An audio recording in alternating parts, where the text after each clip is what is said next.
मित्रांनो, हा आहे पुणे शहर पोलीस भरती 2026चा ओरिजिनल पेपर. आजच्या व्हिडिओमध्ये आपण या पेपरचे अंकगणिताचे संपूर्ण सोल्युशन पाहणार आहोत. विशेषतः गणितात ज्यांनी बाजी मारली त्यांचा निकाल फिक्स आहे. त्यामुळे एकही प्रश्न मिस करू नका. जर तुम्ही चॅनलवर नवीन आणि पहिल्यांदाच असाल तर पुढच्या जिल्ह्यांच्या विश्लेषणासाठी आत्ताच सबस्क्राईब करा. चलाही वेळ न घालवता सुरुवात करूया आपल्या लेक्चरला. क्रमांक 51.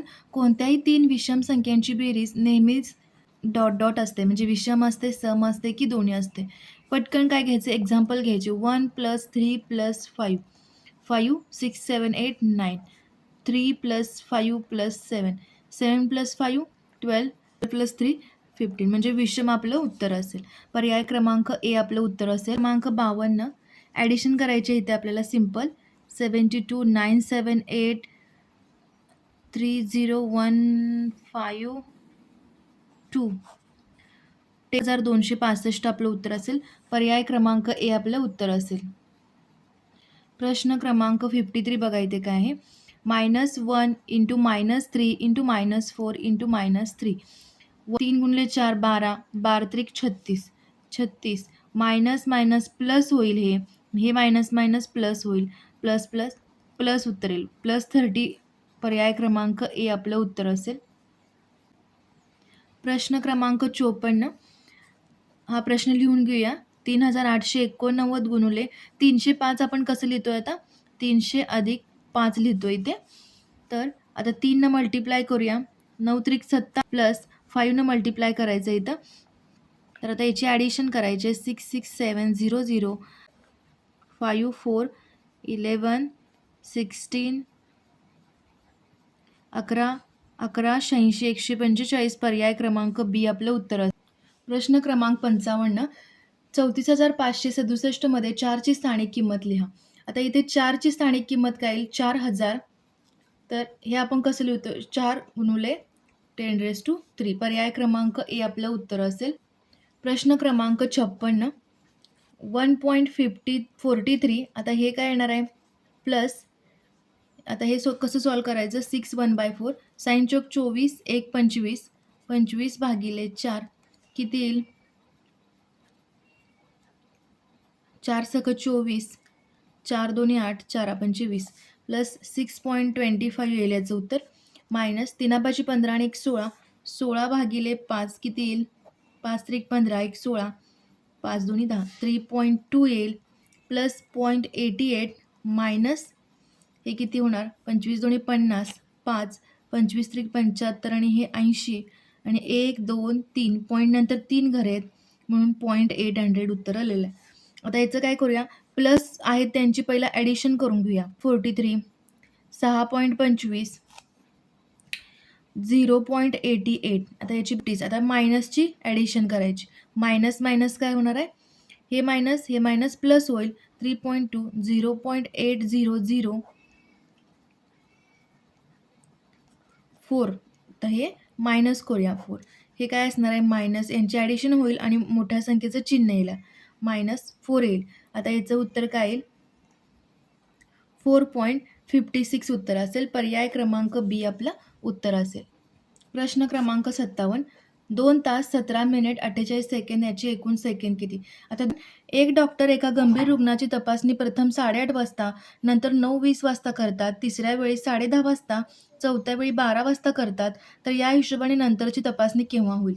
आता पहिली तपासणी 8:30 वाजता केली डॉक्टरांनी, त्यानंतर 9:20 वाजता दुसरी तपासणी केली, तिसरी 10:30 वाजता केली, चौथी 12 वाजता केली. आता बघूया यामध्ये डिफरन्स कितीचा आहे. 8:30 आणि 9:20 यामध्ये 50 मिनिटांचं अंतर आहे. 9:20 आणि 10:30 यामध्ये किती अंतर आहे, 70 मिनिटाचं. 10:30 आणि 12 मध्ये कितीचं अंतर आहे, 90 मिनिटांचं अंतर आहे. तर आता 5 7 9 म्हणजे आता 110 मिनिटांचं अंतर आलं पाहिजे पुढच्या तपासणीमध्ये आणि 12 वाजल्यापासून. आता 120 म्हणजे काय असतं, 120 मिनिट म्हणजेच किती, 2 तास. कारण 60 मिनिट म्हणजे 1 तास असतो, बरोबर. 1 तास, 2 तास म्हणजे 120 मिनिट. आपल्याला कितीचं पाहिजे, 110 मिनिटांचं अंतर पाहिजे. म्हणजेच 2 तासाला 10 मिनिट कमी म्हणजेच 1:50ला काय होईल? 2ला 10 मिनिटं कमी म्हणजे 1:50 वाजता. पर्याय क्रमांक ए आपलं उत्तर असेल. प्रश्न क्रमांक 59. खालीलपैकी सर्वात लहान अपूर्णांक कोणता? अपूर्णांक कोणता हे कसं पाहतोय आपण? पहिले 2 अपूर्णांक घेतोय इथे आपण. आता यांचा तिरकस गुणाकार करायचा. तिरकस गुणाकार कसं होणार? 3 गुणुले 6 आणि 5 गुणुले 4. 18 आणि 20 म्हणजे मोठा कोण आहे? 20. लहान अपूर्णांक कोणता आहे? 18. म्हणजे याचं कंपॅरिझन आता लहान कोणता आहे? 3/4. 3/4चं कंपॅरिझन पुढचा कोणता आपला अपूर्णांक आहे त्याच्याशी करायचं. म्हणजे 3/4चं कंपॅरिझन 7/8 बरोबर केलं. कसं होणार? पुन्हा तिरकस गुणाकार 3 × 8 7 × 4 8 त्रिक 24 होईल. 7 चोक 28 होईल. पुन्हा 3/4 हा अपूर्णांक काय आलेला आहे? लहान आलेला आहे. पुन्हा 3/4चं कंपॅरिझन आपल्याला 4/5शी करायचं आहे.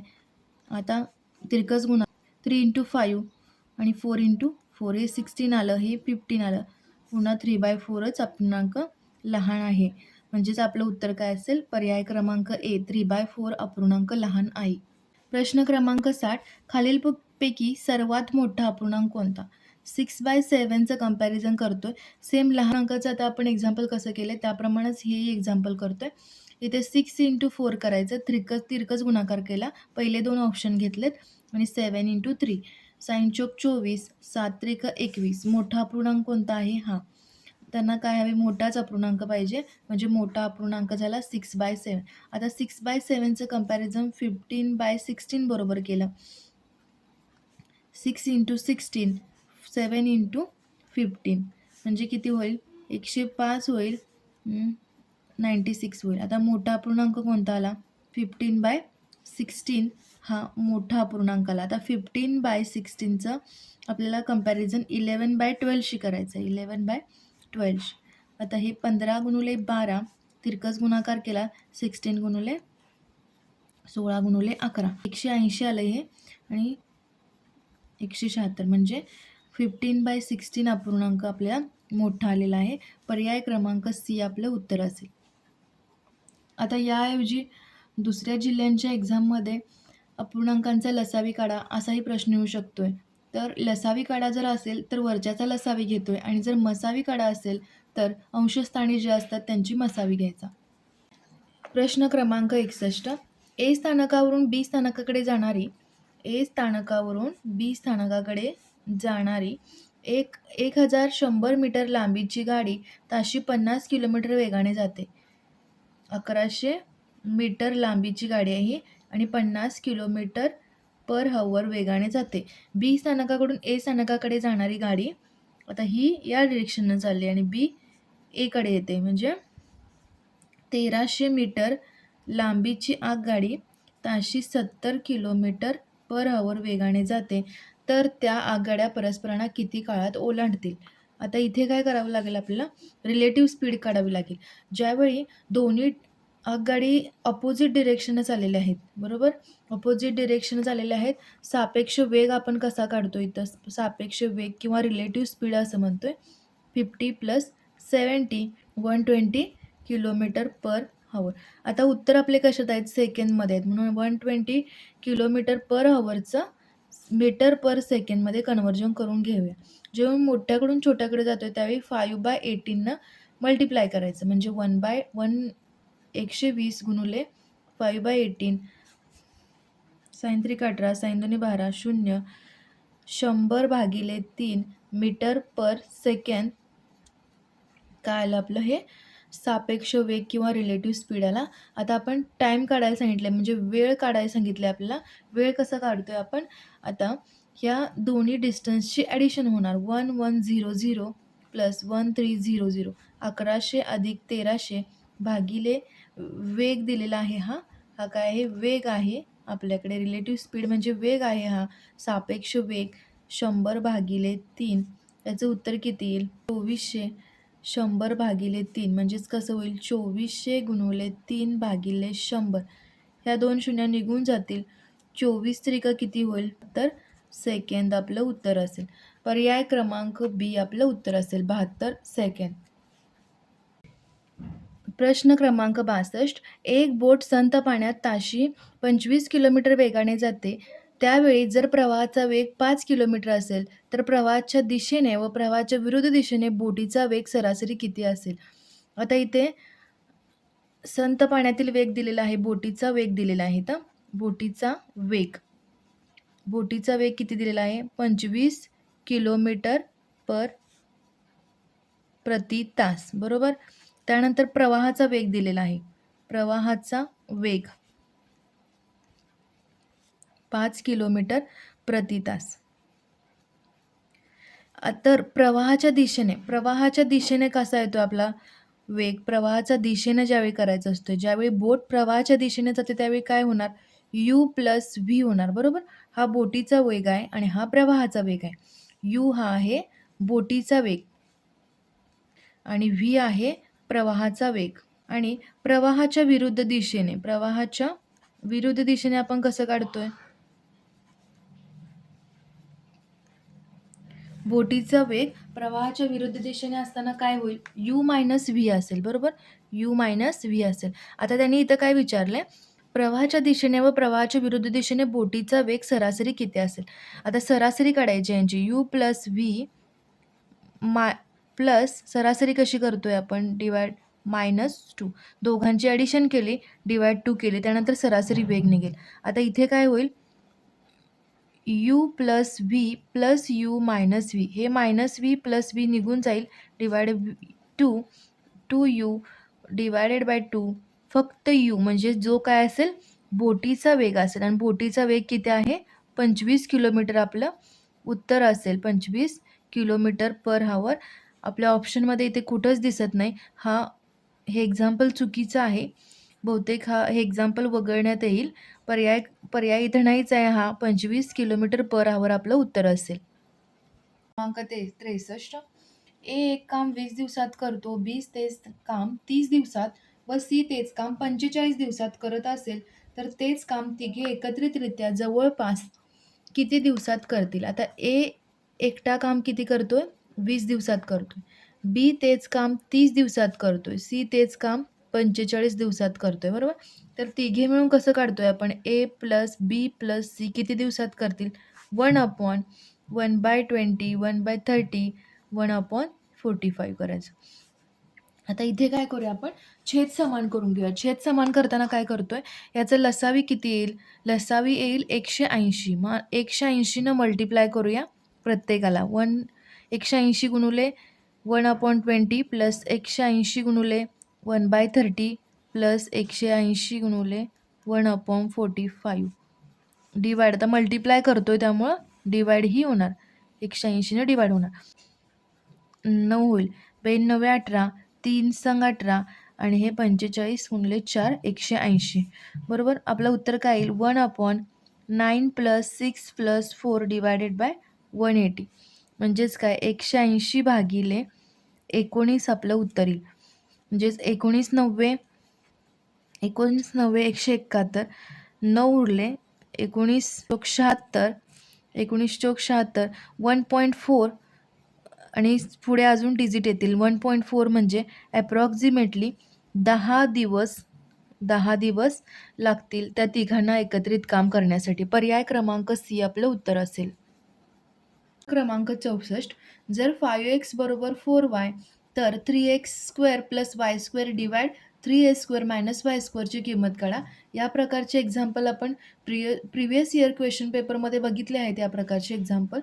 तर 5x बरोबर काय आहे? 4y. आपण असं लिहू शकतोय. मग x हे y इकडे घ्यायचं आणि 4 डिवायडेड बाय 5 करायचं. x बाय y 4/5 येईल. म्हणजेच काय येईल? x बरोबर 4 आला, y बरोबर 5 आला. आता इथे x² काय होईल? 16 होईल. 4चा वर्ग काय होईल? 4चा वर्ग 16 होईल आणि y² काय येईल? 25 येईल. आता ह्या व्हॅल्यू x² आणि y² यामध्ये पुट करूया. 3x² plus y² 3x² minus y². 3x² ची व्हॅल्यू काय आहे? 16. y² ची काय आहे? 25. 3 16 वजा 25. 48 अधिक 25. 48 वजा 25.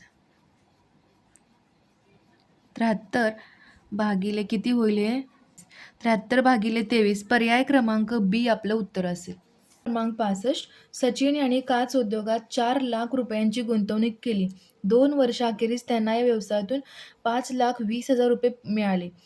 गुंतवणुकीची रक्कम वगळता मिळालेला नफा त्यांनी 3:2 या प्रमाणात अनुक्रमे मुदत ठेव व शेअर्समध्ये गुंतवला, तर त्यांनी प्रत्येक बाबीमध्ये किती रक्कम गुंतवली? आता 2 वर्षामध्ये त्यांनी 4,00,000 रुपये गुंतवलेत, बरोबर? आणि 2 वर्षानंतर त्यांना किती मिळालेत? 5,20,000 मिळालेत. म्हणजे त्यांचा नफा किती असणार आहे? निव्वळ नफा हा 5,20,000 वजा 4,00,000 म्हणजेच 1,20,000 त्यांना नफा झालेला आहे या व्यवसायामधून, बरोबर? आता त्यांनी ते काय केले? गुंतवणूक एक मुदत ठेवमध्ये आणि शेअर्समध्ये गुंतवले 3:2 या प्रमाणात 2 या प्रमाणात गुंतवले. मुदत ठेवमध्ये किती रक्कम गुंतवली आणि शेअर्समध्ये किती रक्कम गुंतवली हे आपल्याला फाइंड करायचं आहे. मुदत ठेवमध्ये आपण कसं काढणार? मुदत ठेव 3 डिवायडेड बाय 3 + 2 5 इंटू नफा आपल्याला टोटल किती झाला आहे?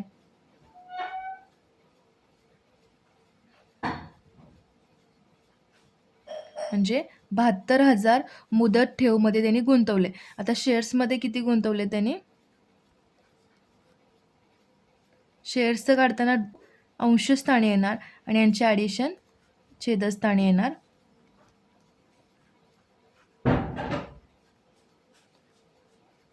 $48,000. जे पर्याय क्रमांक बी आपलं उत्तर असेल 72,000 व 48,000. पर्याय क्रमांक बी आपलं उत्तर असेल.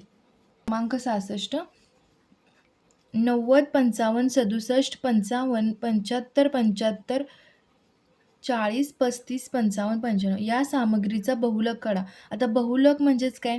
कोणती संख्या जास्त वेळा आले त्याला म्हणायचं बहुलक. आता 55 1 2 3 3 वेळा 55 आले, म्हणजे 55 जास्त वेळा आलेला असल्याने त्यामुळे ऑप्शन क्रमांक डी उत्तर असणार आहे. 75 किती वेळा आलं आहे? 1 2 75 2 वेळा आलेला आहे. बाकीच्या संख्या सगळ्या एकदाच आहेत, म्हणजे 55 याचा बहुलक असणार आहे. प्रश्न क्रमांक 67 योग्य उत्तर सांगा. 1.93 × 1.93 प्लस 1.93 × 4.14 प्लस 2.07 × 2.07 डिवाइड 3.86 प्लस 4.14. आता याची ए प्लस बी चा स्क्वेअरची ही फोड आहे, हा फॉर्म्युला आहे a² plus 2ab plus b². तर आता याचं इथं ए काय असणार आहे? 1.93 आहे आणि बी काय आहे? 2.07 आहे. म्हणजे ए प्लस बीचा स्क्वेअरचा इथे ही फोड आहे. म्हणजेच इथं काय आहे? आपल्याला 2 × a प्लस बी. आता बघूया आपण ए प्लस बी काय येईल? 1.93 प्लस 2.07 × 2. 2 × हे किती होईल? 3.86 प्लस 4.14. आता या फॉर्म्युलामध्ये आपण हे व्हॅल्यू पुट करूया अशी. म्हणजेच काय?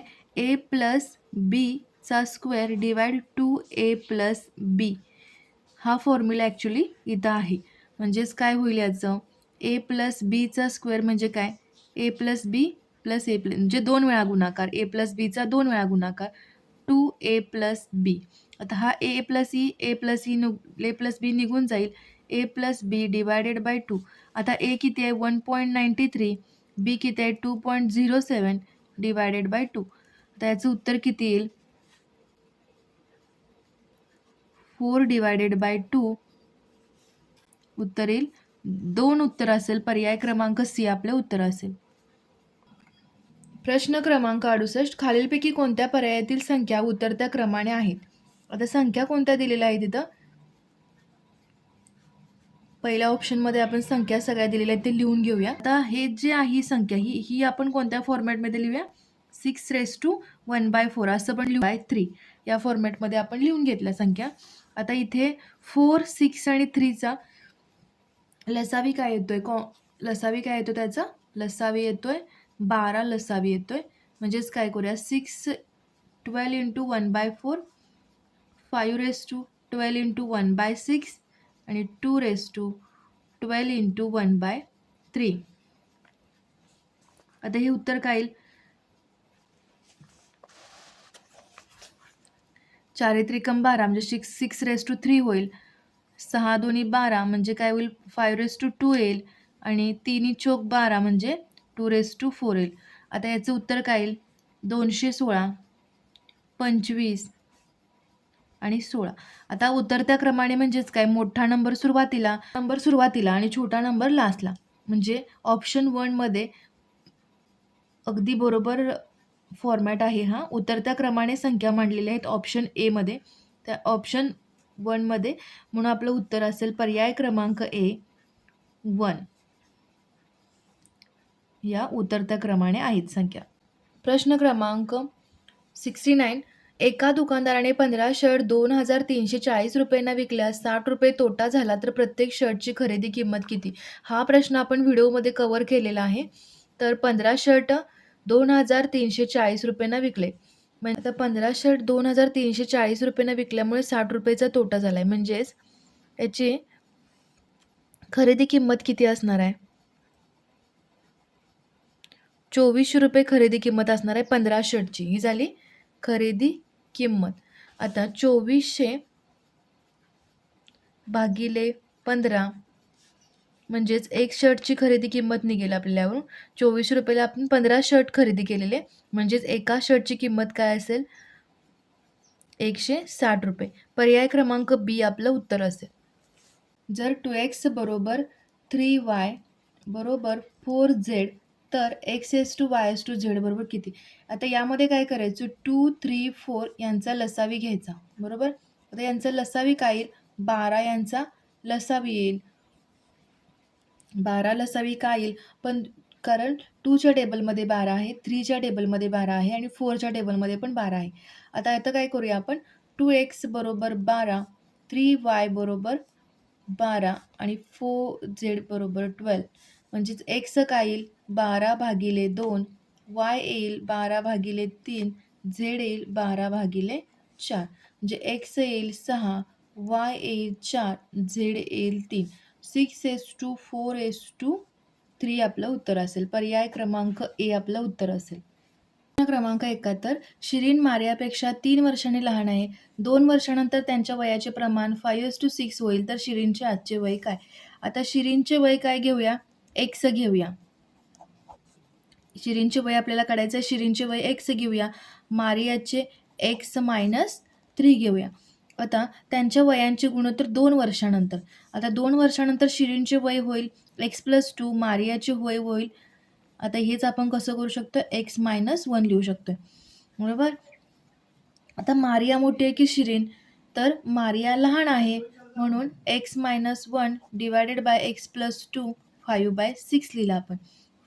तर आता याचं तिरकस गुणाकार करूया. 6x - 6 5x + 10. तर हे काय होईल? 10 + 6 आणि 6x - 5x, x बरोबर 16. म्हणजे शिरीनचे वय किती असेल? 16 वर्ष. पर्याय क्रमांक डी आपलं उत्तर असेल. प्रश्न क्रमांक 72. एका साधेपेय कारखान्यात एक यंत्र 840 बॉटल 6 तासात भरते. 5 तासात ते यंत्र किती बॉटल भरेल? आता 840 बॉटल 6 तासात म्हणजे एका तासात किती बॉटल? एका तासात किती बॉटल असणार आहेत? 840 भागिले 6. 140 बॉटल एका तासात, बरोबर? तर 5 तासात ते यंत्र किती बॉटल भरेल? 140 गुणिले 5, 700 बॉटल. प्रश्न क्रमांक 74. क्रिकेटच्या वर्तुळाकार मैदानाचे क्षेत्रफळ 20,096 चौरस मीटर आहे. 4 धावांची खूण मैदानाच्या बाहेरील कडेपासून 5 मीटर आत आखण्याकरिता किती मीटर दोरी लागेल? आता किती मीटर दोरी लागेल? आता वर्तुळाचे आपल्याला क्षेत्रफळ काढून घ्यावं लागेल सुरुवातीला. हाच चॅलेंजिंग प्रश्न आहे या पुणे शहर पोलीस भरती 2026 मधला. तर हे वर्तुळाकार मैदान आहे. आता याचं वर्तुळाचं क्षेत्रफळ दिलेलं आहे. वर्तुळाचं क्षेत्रफळची व्हॅल्यू आपण कशी काढतोय? वर्तुळाचे क्षेत्रफळ πr², बरोबर? वर्तुळाचे क्षेत्रफळ आता इथं पायची व्हॅल्यू काय घेऊया, 3.14 घेऊया. आर स्क्वेअरची व्हॅल्यू, आर आपल्याला फाइंड करायचे, त्रिज्या फाइंड करायचे, बरोबर काय. आता क्षेत्रफळ किती आहे, इथे काय होईल, 220,096 भागिले 3.14 करायचं. आर इथं पायची व्हॅल्यू आपण 3.14 यूज केले. त्यानंतर काय होईल, 20,096. आता हे पॉईंट घालवायचे आपल्याला, वर 2 शून्य दिले आपण, 314. आता इथं आर स्क्वेअरची व्हॅल्यू येईल 6400, म्हणजे आर किती येईल, 80 मीटर येईल. आर येईल 80 मीटर. आता इथे आपल्याला त्यांनी काय सांगितलंय, बाहेरील कडेपासून 5 मीटर आत आखण्याकरता किती मीटर दोरी लागेल. आता म्हणजेच आत आखायचं आहे आपल्याला. आता हे म्हणजेच काय, आर किती होईल, इथं आर होईल 80 वजा 5 म्हणजेच 75 मीटर होईल. आता 75 मीटर करण्यासाठी किती दोरी लागेल, ज्यावेळी किती दोरी लागेल म्हणजे आता ही पूर्ण दोरी किती लागेल, तर याचा परीघ घ्यावा लागेल वर्तुळाचा. वर्तुळाचा परिघाचा फॉर्म्युला काय आहे, 2πr. 2 × 3.14च घेऊया पुन्हा, आणि आर किती आहे 75. 75 गुणिले 2 किती होते, 150, आणि हे 3.14 म्हणजे किती, 471 मीटर. पर्याय क्रमांक सी आपलं उत्तर असेल, 471 मीटर. प्रश्न क्रमांक 75. दुकानात 20 किलोग्रॅम व 50 किलोग्रॅम गहू आहेत. सर्व धान्य पिशवामध्ये भरायचे आहेत. प्रत्येक पिशवीत समान वजनाचे धान्य भरायचे आहे, तर जास्तीत जास्त किती वजनाचे धान्य प्रत्येक पिशवीत भरता येईल. जेव्हा जास्तीत जास्त हा शब्द असेल, तर कोणत्या कोणत्या क्वांटिटी ज्या दिलेल्या आहेत त्या क्वांटिटीचा मसावी घ्यावा लागतोय. आता इथे 20 किलोग्रॅम आणि 50 किलोग्रॅम अशा 2 क्वांटिटी दिलेल्या आहेत, तर यांचा मसावी किती येईल, मसावी येईल 10. पर्याय क्रमांक बी आपलं उत्तर असेल.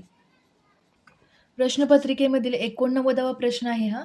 10 वर्षापूर्वी मुलगा व वडील यांच्या वयाचे गुणोत्तर 1:5 होते, परंतु 5 वर्षानंतर त्यांच्या वयांचे गुणोत्तर 1:2 होईल, तर त्याच्या आजच्या वयाचे गुणोत्तर किती. मुलग्याचे आजचे वय काय घेऊया, मुलगा त्याचे आजचे वय x घेऊया, आणि वडिलांचे वय काय घेऊया, y घेऊया. आता 10 वर्षापूर्वी म्हणजे x - 10 आणि y - 10 किती होतं त्यांचं, 1:5 गुणोत्तर होते. परंतु 5 वर्षानंतर, हे 10 वर्षापूर्वीचं झालं, बरोबर. आता 5 वर्षानंतर काय होईल, x + 5 होईल आणि y + 5 होईल. त्यांच्या वयांचे गुणोत्तर किती होईल, 1:2 होईल, तर त्यांच्या आजच्या वयाचे गुणोत्तर किती, असं विचार. 2 इक्वेशन मिळतील आपल्याला यावरून, आणि ते इक्वेशन सॉल्व्ह करायचे. एक्सची आणि वायची व्हॅल्यू फाइंड होईल, त्यानंतर त्यांचे वयांचे गुणोत्तर काढायचे. तर हे तिरकस गुणाकार करूया आपण. 5x - 50 y - 10 किती होईल, 5x - y किती होईल, 10 40 होईल, बरोबर. हे इक्वेशन नंबर 1 आलं. गुणाकार घेऊया. 2x + 10 y + 5. 2x - y = -10 + 5. हे प्लस आहे, इकडे येताना मायनस होईल, इक्वेशन नंबर 2. आता इक्वेशन 1 आणि 2 ची काय करूया, सबस्ट्रॅक्शन करूया. चिन्ह बदलतील, इथं प्लस आहे मायनस आहे, मायनस होईल, तर मायनस आहे इथं प्लस होईल, मायनस आहे इथं प्लस होईल. 2x 3x होईल, -y + y निघून जाईल, आणि हे 40 + 5 45 होईल. x बरोबर 45 भागिले 3, त्यामुळे x आपल्याला 15 मिळालंय, 15 मिळालंय. मुलग्याचं वय आपल्याला काय मिळालं, मुलगा 15 वर्षाचा आहे. आता वडील किती वर्षाचे असतील, इक्वेशन 1 मध्ये व्हॅल्यू पुट करूया. 5x - y = 40. आता एक्सच्या जागी काय करूया, 15 पुट करूया, तर वजा y बरोबर 40. आता हे y इकडे जाताना प्लस होईल, आणि 40 इकडे येताना मायनस होईल. म्हणजे वडिलांचं वय किती आलं, 35 आलं. वडिलांचे वय आलं 35. 5 त्रिक 15, 5 7 35, 3:7 आपलं उत्तर असेल. पर्याय क्रमांक बी आपलं उत्तर असेल. मित्रांनो, आज आपण पुणे शहराचा जो पेपर पाहिला, त्यावरून असं दिसतंय की मेरिटमध्ये गणिताचे प्रश्न गेम चेंजर ठरणार. तुमचे किती प्रश्न बरोबर आले हे मला कमेंट बॉक्समध्ये नक्की कळवा, जेणेकरून आपल्याला अंदाजे कट ऑफ म्हणजेच एक्सपेक्टेड कट ऑफ काढता येईल. लवकरच भेटूया अशाच एका नवीन जिल्ह्याच्या पेपर विश्लेषणासह. तोपर्यंत सराव करत राहा. व्हिडिओ शेअर करायला विसरू नका. थँक्यू.